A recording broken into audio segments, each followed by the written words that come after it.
France Bleu Midi. Ensemble, Daniela Lombroso. Je le sais, sa façon d'être à moi parfois vous déplaît. Autour d'elle et moi le silence se fait. Mais elle est ma chance à moi, ma préférence à moi, ma préférence à moi. Il est notre préférence à nous, Julien Clerc. Est-ce que vous comprenez le bonheur qu'on peut avoir à entendre, ne serait-ce que ces quelques phrases musicales de cette chanson, par exemple?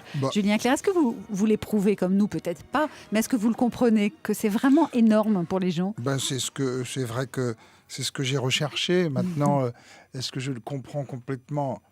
Pas complètement, dans la mesure où je ne suis pas fou de ma voix. Donc après, voilà.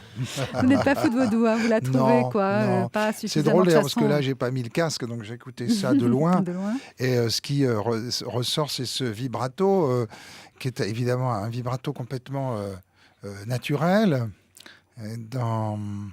Alors maintenant, on va dire, je m'en sers un peu... Un peu moins un peu moins, oui, c'est un peu... j'essaie de chanter un peu plus droit par moment, parce que à l'époque, je ne prenais pas encore de cours de chant, alors j'en ai pris après. Vous en avez pris pendant très longtemps avec Madame Charlot, qui est plus de ce monde aujourd'hui, donc vous avez arrêté. C'était qu'au bout de 15 ans que j'ai pris des cours de chant. Mais dans le dernier album, là, le producteur s'appelle Jimmy Hogarth, qui est un très fin producteur et très, très artistique, je dirais, très musical, très artistique. Et comme j'ai fait tous mes chœurs tout seul, il a dit un truc formidable que, étrangement, on ne m'avait jamais dit. Comme j'ai fait mes chœurs et que ce n'est pas vraiment des chœurs très... Je ne sais pas comment vous expliquer, ce n'est pas des chœurs de choristes, c'est plutôt des chœurs de compositeurs. Non, pas de rockers.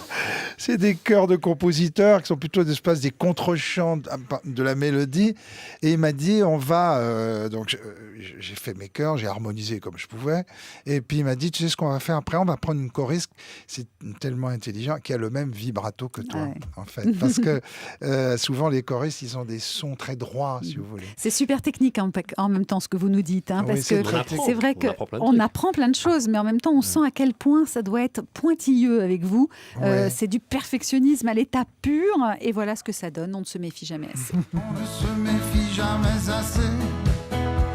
Pourquoi vivre si c'est pour se méfier? On se sent les instincts généreux. On donne sans compter, c'est tant mieux.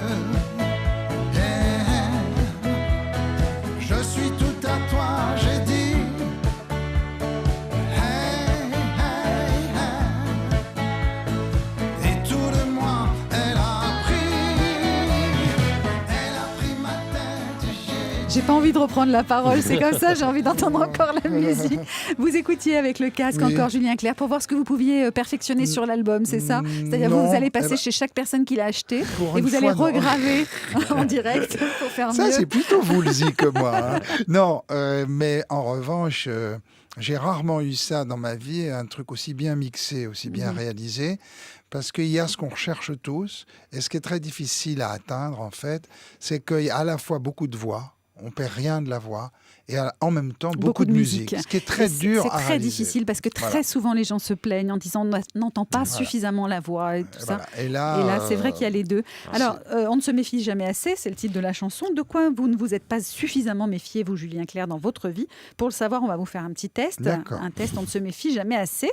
Alors, on ne se méfie jamais assez de ses amis. Oh, franchement, j'ai pas à me plaindre. Je crois être un ami fidèle moi-même. Et franchement, non, j'ai des amis formidables, pas beaucoup, mais alors d'une fidélité à toute épreuve. On ne se méfie jamais assez de la drogue. Ça c'est vrai. Qu'on se méfie jamais assez de la drogue. Moi, j'ai la chance d'avoir à la fois par posture et un peu par posture, parce que c'était vraiment la posture de l'époque, en tout cas dans notre métier. Et ça l'est aussi beaucoup aujourd'hui, mais je crois que ça s'est déplacé. Mais à l'époque, c'est une époque où... un chanteur se devait de se droguer. Un peu, c'est comme ça. C'était un peu par curiosité aussi, bien que je ne sois pas extrêmement curieux pour ce genre de choses. Surtout, je n'ai pas tout essayé. J'en ai essayé 2 parce que j'étais assez peureux, en fait. Des trucs auxquels je voulais pas toucher. Vous avez essayé quoi? Lesquels? Non, mais je voulais pas. Par exemple, tout ce qui était chimique, je voulais l'héroïne, pas. vous vouliez pas? L'héroïne, n'en parlons pas. Mais c'est vrai que le pétard, bon, et la coke.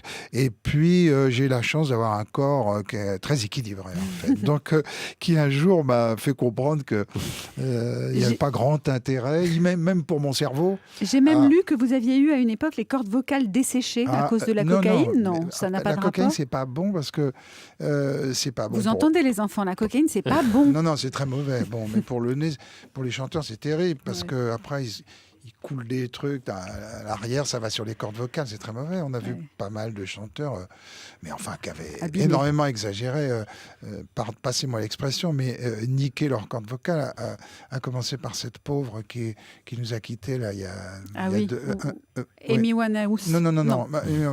Une autre qui nous a la grande chanteuse américaine, nord-américaine.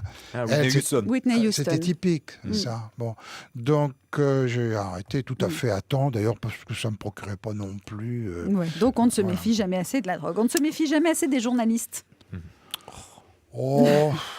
Vous avez été parfois trahi par... pas vraiment. Je suis moyennement intéressant. Je suis moyennement intéressant. C'est vrai. Je suis moyennement intéressant, n'ayant jamais véritablement joué sur ma vie privée pour vendre plus de musique ou pour vendre plus de fauteuils. Donc, j'ai franchement pas beaucoup à me plaindre. On ne se méfie jamais assez des hommes politiques ?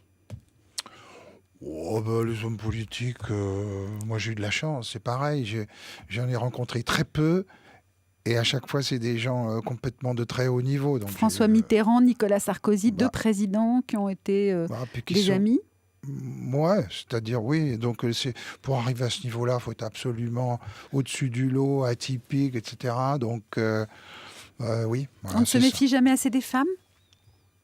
Ah ben non, on se méfie. Il faut surtout pas se méfier. Ah bon ? Non, mais c'est vrai. Il y a une chose qu'on apprend avec le temps qui passe, c'est que je crois que définitivement les femmes sont très différentes des hommes et que des moments les hommes ne comprennent pas vraiment les femmes. On est tous confrontés à ça et c'est ce qui fait en même temps la beauté de tout ça. Les femmes ne sont pas des hommes comme les autres. Julien Clerc, vous restez avec nous aujourd'hui dans France Bleu Midi Ensemble jusqu'à 13h30. Dans un instant, c'est Thierry Garcia avec Allô les stars.